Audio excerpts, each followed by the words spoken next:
Antes de ver este video, suscríbete y activa la campanita para no perderte las noticias más importantes de la región de Bogotá, Cota, Chía, Sopo y Zipaquirá. Venezuela fue el país más libre del mundo, Gabriel García Márquez. A propósito de lo que sucede en el país vecino, publicamos un fragmento del reciente libro El escándalo del siglo, del sello Literatura Random House, en el cual el entonces joven escritor describe cómo el pueblo venezolano derrocó al dictador Marcos Pérez Jiménez el 23 de enero de 1958.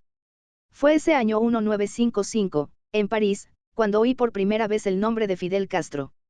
Se lo oí al poeta Nicolás Guillén, quien padecía un destierro sin esperanzas en el Gran Hotel Saint-Michel, el menos sórdido de una calle de hoteles baratos donde una pandilla de latinoamericanos y argelinos esperábamos un pasaje de regreso comiendo queso rancio y coliflores hervidas. El cuarto de Nicolás Guillén, como casi todos los del barrio latino, eran 4 paredes de colgaduras descoloridas, 2 poltronas de peluche gastado, un lavamanos y un bidet portátil y una cama de soltero para 2 personas donde habían sido felices y se habían suicidado 2 amantes lúgubres de Senegal. Le puede interesar, las cartas secretas de Gabo y Guillermo Cano y Sasa. Sin embargo, a 20 años de distancia, no logro evocar la imagen del poeta en aquella habitación de la realidad, y en cambio lo recuerdo en unas circunstancias en que no lo he visto nunca, abanicándose en un mecde de mimbre, a la hora de la siesta, en la terraza de uno de esos caserones de ingenio azucarero de la espléndida pintura cubana del siglo XIX. En todo caso, y aún en los tiempos más crueles del invierno, Nicolás Guillén conservaba en París la costumbre muy cubana de despertarse, sin gallo, con los primeros gallos, y de leer los periódicos junto a la lumbre del café arrullado por el viento de maleza de los trapiches y el punteo de guitarras de los amaneceres fregosos de Camagüey. Luego abría la ventana de su balcón, también como en Camagüey, y despertaba la calle entera gritando las nuevas noticias de la América Latina traducidas del francés en jerga cubana. La situación del continente en aquella época estaba muy bien expresada en el retrato oficial de la Conferencia de Jefes de Estado que se había reunido el año anterior en Panamá. Apenas si se vislumbra un civil escuálido en medio de un estruendo de uniformes y medallas de guerra. Incluso el general Dwight Eisenhower, que en la presidencia de los Estados Unidos solía disimular el olor a pólvora de su corazón con los vestidos más caros de Bond Street, se había puesto para aquella fotografía histórica sus estoperoles de guerrero en reposo. De modo que una mañana Nicolás Guillén abrió su ventana y gritó una noticia única: se cayó el hombre. Fue una conmoción en la calle dormida porque cada uno de nosotros creyó que el hombre caído era el suyo. Los argentinos pensaron que era Juan Domingo Perón, los paraguayos pensaron que era Alfredo Stroessner, los peruanos pensaron que era Manuel Odría, los colombianos pensaron que era Gustavo Rojas Pinilla, los nicaragüenses pensaron que era Anastasio Somoza, los venezolanos pensaron que era Marcos Pérez Jiménez, los guatemaltecos pensaron que era Castillo Armas, los dominicanos pensaron que era Rafael Leónidas Trujillo, y los cubanos pensaron que era Fulgencio Batista. Era Perón, en realidad. Más tarde, conversando sobre eso, Nicolás Guillén nos pintó un panorama desolador de la situación de Cuba. Lo único que veo en el porvenir, concluyó, es un muchacho que se está moviendo mucho por los lados de México. Hizo una pausa de vidente oriental, y concluyó, se llama Fidel Castro. 3 años después, en Caracas, parecía imposible que aquel nombre se hubiera abierto paso en tan poco tiempo y con tanta fuerza hasta el primer plano de la atención continental. Pero aún entonces nadie hubiera pensado que en la Sierra Maestra se estaba gestando la primera revolución socialista de América Latina. Lea, el periódico que Gabo no pudo hacer en Venezuela. En cambio, estábamos convencidos de que se empezaba a gestar en Venezuela, donde una inmensa conspiración popular había desbaratado en 24 horas el tremendo aparato de represión del general Marcos Pérez Jiménez. Vista desde afuera, había sido una acción inverosímil, por la simplicidad de sus planteamientos y la rapidez y la eficacia devastadora de sus resultados. La única consigna que se impartió a la población fue que a las 12 del día del 23 de enero de 1958 se hiciera sonar el claxon de los automóviles, que se interrumpiera el trabajo y se saliera a la calle a derribar la dictadura. Aún desde la redacción de una revista bien informada, muchos de cuyos miembros estaban comprometidos en la conspiración, aquella parecía una consigna infantil. Sin embargo, a la hora solicitada, estalló un inmenso clamor de bocinas unánimes, se hizo un embotellamiento descomunal en una ciudad donde ya entonces los embotellamientos del tránsito eran legendarios, y numerosos grupos de universitarios y obreros se echaron a las calles para enfrentarse con piedras y botellas contra las fuerzas del régimen. De los cerros vecinos, tapizados de ranchos de colores que parecían pesebres de Navidad, descendió una arrasadora marabunta de pobres que convirtió a la ciudad entera en un campo de batalla. Al anochecer, en medio de los tiroteos dispersos y los aullidos de las ambulancias, circuló un rumor de alivio por la redacción de los periódicos. La familia de Pérez Jiménez, escondida en tanques de guerra, se había asilado en una embajada. Poco antes del amanecer se hizo un silencio abrupto en el cielo, y luego estalló un grito de muchedumbres desaforadas y se desataron las campanas de las iglesias y las sirenas de las fábricas y las bocinas de los automóviles, y por todas las ventanas salió un chorro de canciones criollas que se prolongó casi sin pausas durante 2 años de falsas ilusiones. Pérez Jiménez se había fugado de su trono de rapiña con sus cómplices más cercanos, y volaba en un avión militar hacia Santo Domingo. El avión había estado desde el mediodía con los motores calientes en el aeropuerto de La Carlota, a pocos kilómetros del Palacio Presidencial de Miraflores, pero a nadie se le había ocurrido arrimarle una escalerilla cuando llegó el dictador fugitivo acosado de cerca por una patrulla de taxis que no lo alcanzaron por muy pocos minutos.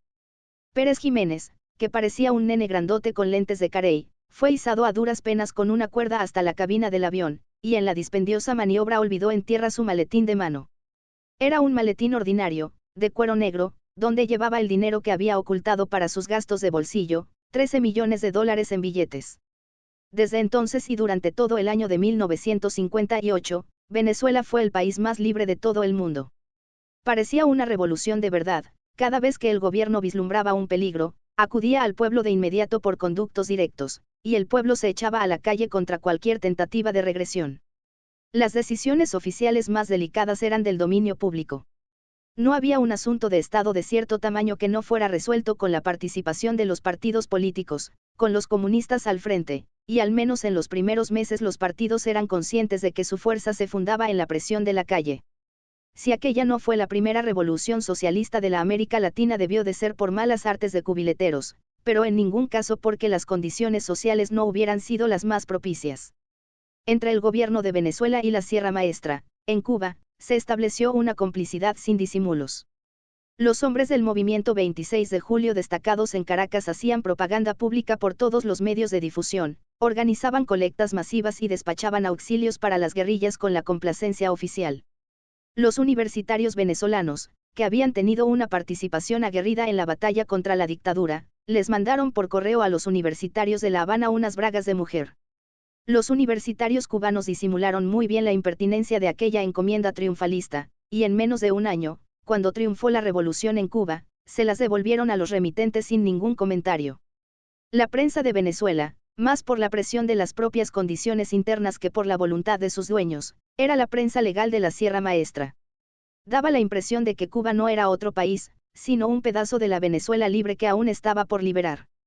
El Año Nuevo de 1959 era uno de los pocos que Venezuela celebraba sin dictadura en toda su historia.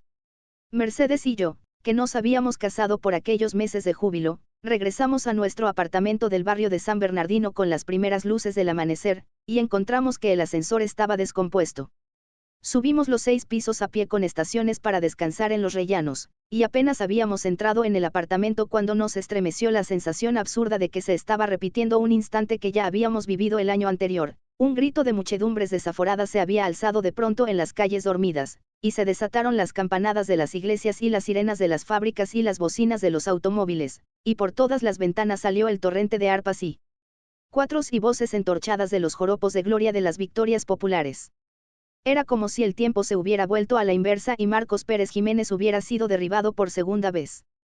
Como no teníamos teléfono ni radio, bajamos a zancadas las escaleras preguntándonos asustados qué clase de alcoholes de delirio nos habían dado en la fiesta, y alguien que pasó corriendo en el fulgor de la madrugada nos acabó de aturdir con la última coincidencia increíble. Fulgencio Batista se había fugado de su trono de rapiña con sus cómplices más cercanos y volaba en un avión militar hacia Santo Domingo.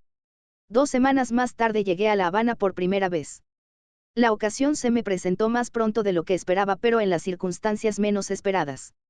El 18 de enero, cuando estaba ordenando el escritorio para irme a casa, un hombre del movimiento 26 de julio apareció jadeando en la desierta oficina de la revista en busca de periodistas que quisieran ir a Cuba esa misma noche. Un avión cubano había sido mandado con ese propósito. Plinio Apuleyo Mendoza y yo, que éramos los partidarios más resueltos de la Revolución cubana, fuimos los primeros escogidos. Apenas si tuvimos tiempo de pasar por casa a recoger un saco de viaje, y yo estaba tan acostumbrado a creer que Venezuela y Cuba eran un mismo país, que no me acordé de buscar el pasaporte. No hizo falta, el agente venezolano de inmigración, más cubanista que un cubano, me pidió cualquier documento de identificación que llevara encima, y el único papel que encontré en los bolsillos fue un recibo de lavandería. El agente me lo selló al dorso, muerto de risa, y me deseó un feliz viaje. Para quienes habíamos vivido en Caracas todo el año anterior, no era una novedad la atmósfera febril y el desorden creador de La Habana a principios de 1959. Pero había una diferencia. En Venezuela una insurrección urbana promovida por una alianza de partidos antagónicos, y con el apoyo de un sector amplio de las Fuerzas Armadas, había derribado a una camarilla despótica, mientras en Cuba había sido una avalancha rural la que había derrotado, en una guerra larga y difícil, a unas Fuerzas Armadas a sueldo que cumplían las funciones de un ejército de ocupación. Era una distinción de fondo, que tal vez contribuyó a definir el futuro divergente de los dos países, y que en aquel espléndido mediodía de enero se notaba a primera vista. Asterisco cortesía Penguin Random House Grupo Editorial, Literatura Random House. La crónica No se me ocurre ningún título fue publicada originalmente en enero de 1977 en la revista de Casa de las Américas, en La Habana. En Cite Venus, recopilamos la información de la región publicada en la Internet para que sea más fácil que te mantengas enterado. Suscríbete, comenta y comparte.